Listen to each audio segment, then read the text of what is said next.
Germany's recent decision to stop sending new military supplies to Ukraine has surprised many countries. Finance Minister Lindner has said that future money for Ukraine will come from frozen Russian assets, not from Germany's own budget. This decision has caused a lot of arguments. Some people say it's a smart way to manage money, while others say it's wrong to abandon a country that desperately needs help. Germany is dealing with very high prices and an energy crisis, made worse by the war in Ukraine. These problems have caused disagreements within the government. Some members want to focus on Germany's own economic problems before giving more foreign aid. Some people believe that Germany decided to stop sending new military aid because of these internal disagreements. The G7 countries have made a preliminary agreement to look into using frozen Russian money. They want to use $300 billion of Russia's assets to make a $50 billion loan for Ukraine. However, it's still not clear how they will make this plan work. This situation shows the tough choices Western countries face as the war in Ukraine continues. They have to decide between helping other countries and dealing with their own economic problems. The decision to stop sending new military aid to Ukraine has caused a lot of arguments inside Germany. Critics say that this decision sends the wrong message at a very important time in the conflict. They argue that it weakens Germany's promise to keep Europe safe and makes Russia bolder by suggesting that Western support for Ukraine is getting weaker. People who support the decision say that it's a necessary step to protect Germany's own economic interests. They say that Germany can't afford to keep sending unlimited military aid while facing its own economic problems. Other countries have had different reactions to Germany's decision. Some countries in NATO, especially those closest to the conflict with Russia, are disappointed and worried. Others understand Germany's situation better and acknowledge the difficult economic problems it's facing. The decision to stop sending new military aid to Ukraine has big economic and political consequences for Germany. For the economy, this move could hurt relationships with important allies, especially those who think Germany is not doing its part. Politically, this decision could weaken Germany's position in the world. It risks making Germany look like an unreliable partner that cares more about its own economic well-being than about doing the right thing internationally and supporting a democratic country being attacked.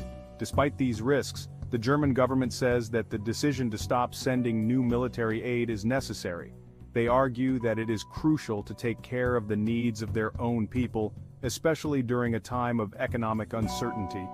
They also emphasize that Germany is still committed to helping Ukraine in other ways, such as providing humanitarian aid and diplomatic support.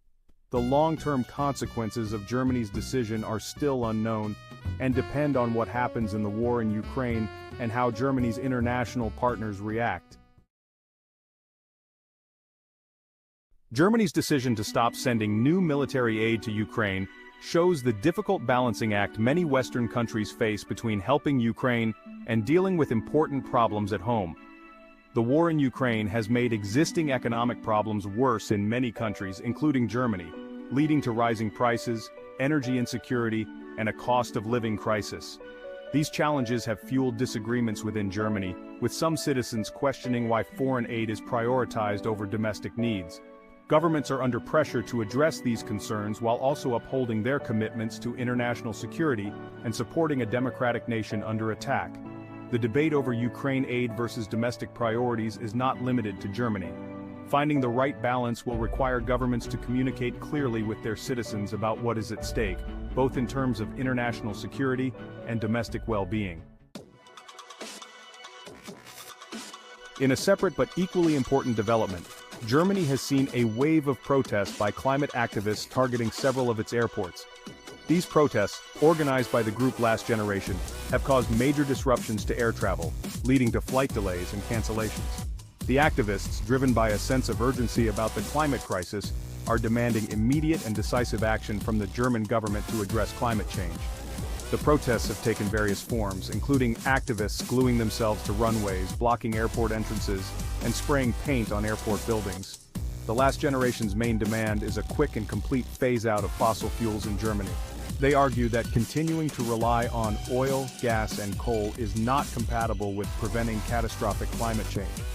These protests reflect a growing sense of frustration and impatience among climate activists, who argue that governments are not moving fast enough to address the climate crisis. The last generation chose airports as targets for their protests for a reason.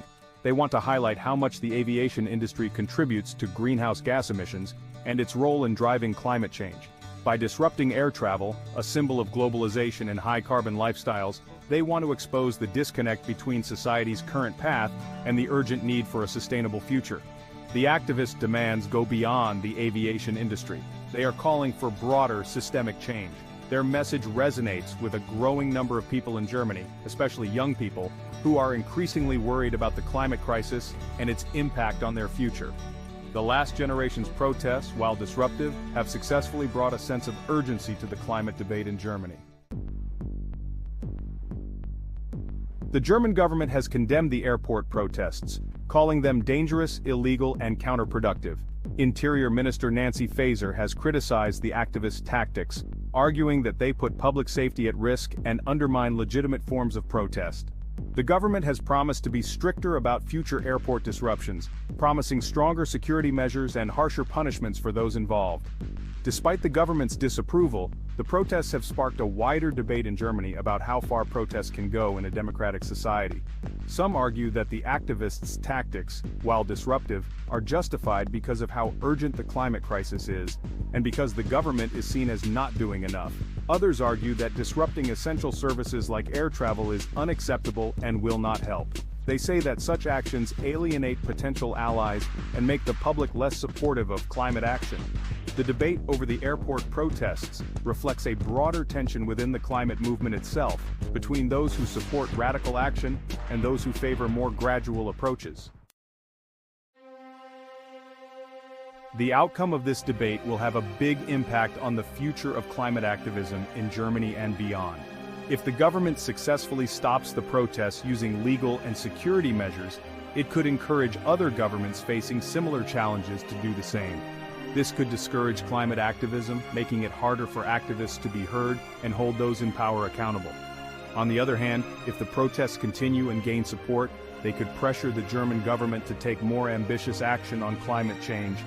This could have a ripple effect across Europe and beyond, inspiring other governments and citizens to demand more from their leaders. The stakes are high, not only for Germany, but for the global effort to address climate change.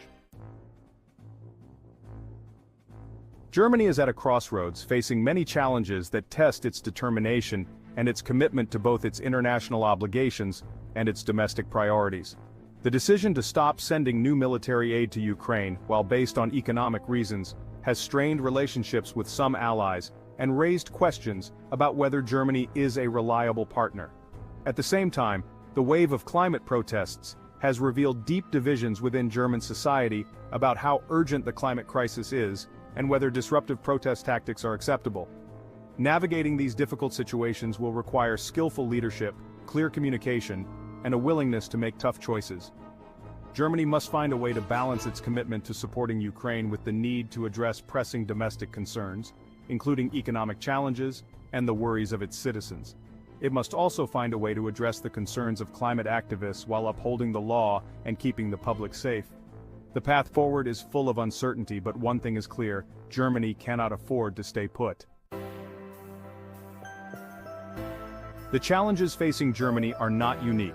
All over the world, countries are struggling with similar tensions between international obligations and domestic pressures, between the urgency of addressing climate change and the need to maintain social cohesion. Finding solutions to these complex challenges will require a commitment to dialogue, a willingness to compromise, and a shared understanding that we are all in this together. In Germany, as in other countries, there is a need to bridge the divides that have emerged on issues such as Ukraine aid and climate action. This requires listening to and respecting different perspectives, even when there is disagreement. It also requires finding common ground and working together to build a more sustainable, just, and peaceful future. This is not an easy task, but it is essential if we are to overcome the challenges we face. The road ahead for Germany is uncertain. The war in Ukraine continues, and its final outcome is still unknown. The climate crisis is getting worse, and the time for action is running out. The challenges are daunting, but they are not impossible to overcome. Germany has a long and proud history of overcoming adversity. By using its strengths, embracing innovation, and working with its partners, Germany can navigate the difficult times ahead and emerge as a stronger and more united nation. The world is watching, and what's at stake couldn't be greater.